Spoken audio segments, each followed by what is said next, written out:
पुण्य का कर्म जितना भी आप किसी से बताएंगे उसका पुण्य क्षीण होता है, पाप को बताना चाहिए। और हम क्या करते हैं, एक तीर्थ यात्रा कर लेते हैं तो फोन के द्वारा सबसे कहते हैं हमने एक कर्म किया। सुंदर एक लीला है, सुनिएगा। एक भक्त था जिसने जीवन भर अत्याचार पापचार किया, अंत में शिव मंदिर में एक शिव दीपक जला दिया। अब जैसे शिव मंदिर में शिव दीपक जलाया तो जब चित्रगुप्त ने लेखा उसका खोला तो देखा इसने जीवन भर दूसरे को ठगा है, अपना ज्ञान कभी नहीं दिया, तो ये नरकगामी है। लेकिन अंत में इसने कहीं ना कहीं शिव मंदिर में एक दीपक दान कर दिया। तो चित्रगुप्त ने उसको बुलाया, बोले तुम्हारे एक पुण्य कर्म से तुम्हें 3 घंटे के लिए स्वर्ग लोक मिल सकता है और तुम्हारे जितने पाप कर्म है उससे नरक मिलेगा। क्या चाहिए तुम्हें? अंतिम इच्छा। बोले 3 घंटे। तो बोले वहां क्या होगा स्वर्ग लोक? बोले अगर आपने अपने पुण्य को उदय नहीं किया तो 3 दिन भी मिल सकते हैं, लेकिन अगर आपने अपने पुण्य को बताया तो उसी क्षण आप नीचे भी आ जाओगे। तो बोले वहाँ अप्सराएं होंगे, गंधर्व होंगे, समाज होगा, गायन होगा, बढ़िया भोजन होगा। तो कहता है अरे बहुत सुंदर है महाराज, हमें भेज दो। अब जा करके वो जहाँ स्वर्ग लोक गया तो जा करके इंद्राणी के बगल में बैठ गया।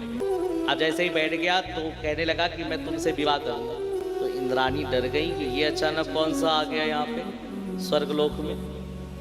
और आकर के इंद्राणी ब्रह्मा जी से कह रहे हैं कि कौन सा भेज दिया जीव को जो आकर के आज बड़े भाव से सबको आदेशित कह रहा गाना गाओ बजाओ, हम 3 दिन के लिए आए हैं हम यहाँ पर। ये तो अभी इंद्र की हम खुद पटरानी और कह रहा है कि हम तुम्हें पटरानी बनाएंगे। ब्रह्मा जी ने कहा इसने पुण्य कर्म किए हैं और पुण्य कर्म अगर ये अपने पास गुप्त रखेगा तो इसे 3 दिन को आपको। बोले 3 दिन?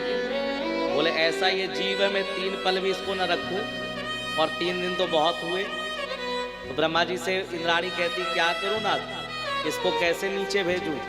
बोले जिस भाव से ये तुम्हें पटरानी बनाना चाहता है तो इन्हीं के मुंह से सारे पुण्य को उदय करना शुरू कर दो कि किस कारण तुम स्वर्ग लोक मिला। तो इंद्राणी बड़े भाव से प्रेम वात्सल्य से पूछने लगी आपने क्या कर्म किया। उसने पूरी व्यथा को बताया कि जैसा कि चित्रगुप्त ने बताया मैंने जीवन भर दान नहीं किया, पुण्य नहीं किया, भगवत सत्संग नहीं किया, नाम जप नहीं किया, लेकिन अंत में एक शिव मंदिर में जाके दीपक जला दिया था। उसी का पुण्य है। जहां मुख से पुण्य का उदय बोले तुरंत ही क्षण मात्र में वो नीचे आके नरक में आ गया। और जैसे ही नरक में आया चित्रगुप्त कहते तुम तो 3 दिन के लिए गए थे, 3 पल में चले आए। बोले यही तो हम नहीं समझ में आ रहा कि हम नीचे कैसे आ गए। तो बोले क्या तुमने अपने पुण्य को वहां बता दिया? बोले हाँ इंद्राणी ने पूछा था। तो बोले इसी कारण तुम्हें नरक मिल गया।